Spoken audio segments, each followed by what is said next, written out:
The 57-year-old patient who survived approximately 2 months after undergoing a landmark pig heart transplant may have died of a pig virus.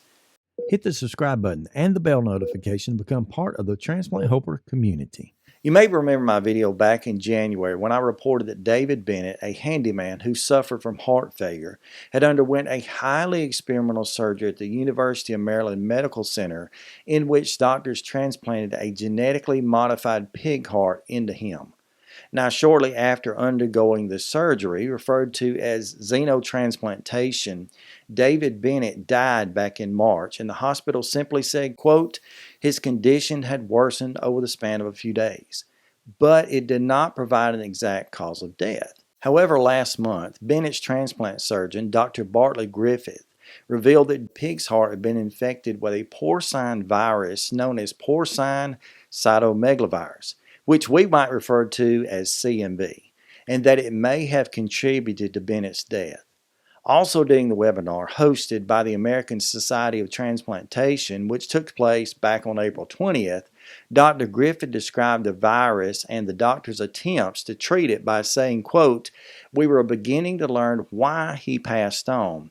According to experts, the transplant was a major test of xenotransplantation, which is a process that involves transferring tissues between two different species, in this case a pig to human.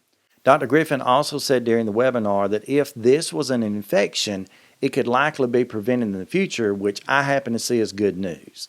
The biggest challenge, however, in animal to human organ transplant is the resilience of the human immune system. It can attack the foreign cells in a process called rejection, therefore trigger a response that ultimately will destroy the transplanted organ or tissue.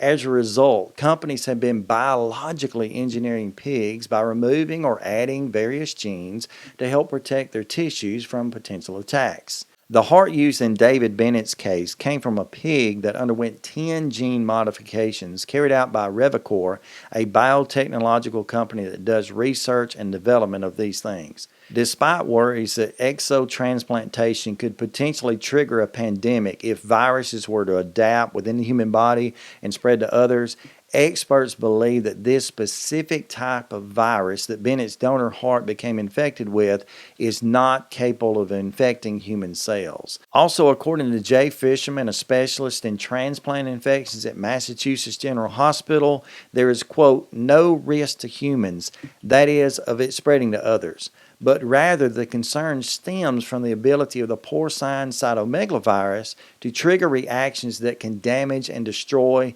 not only the organ itself, but also the entire patient's body. Experts are hesitant to fully attribute Bennett's death with the virus, and according to Dr. Joachim Denner, a researcher at Free University of Berlin's Institute of Virology, this patient was, quote, very, very, very ill. He added, do not forget that. Maybe this virus contributed to it, but it was not the sole reason for his death.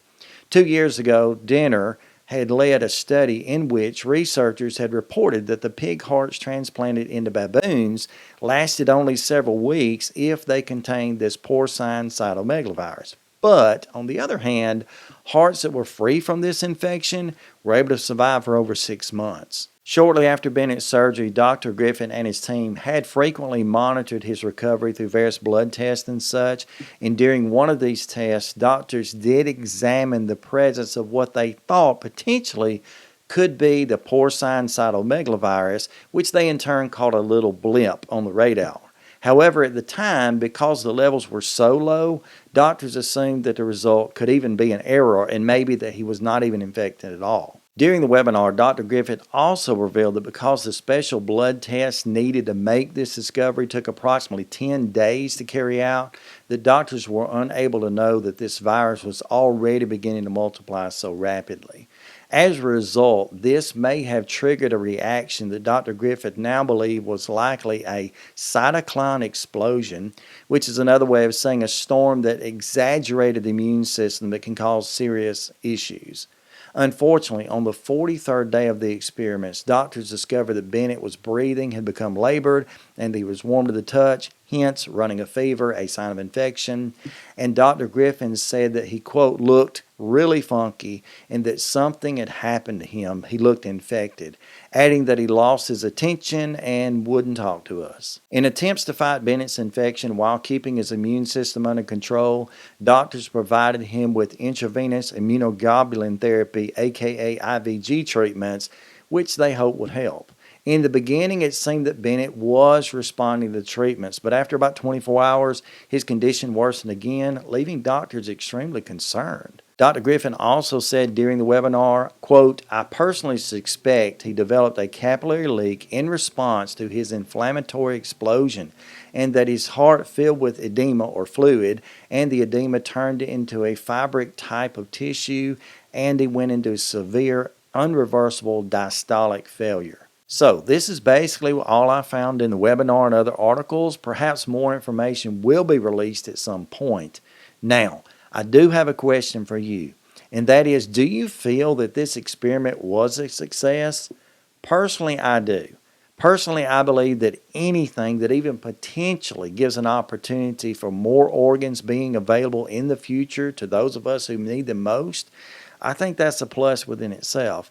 I think it's very unfortunate, even sad, that Mr. Bennett did not survive any longer than he did, and especially sad that his family is having to grieve this type of loss. However, as one of the doctors said earlier in the article, we cannot lose sight of the fact that Mr. Bennett was a very, very, very sick man going into this, and likely he had no chance of survival without it. So I just want to personally thank him, his doctors, his entire family that now is left behind grieving.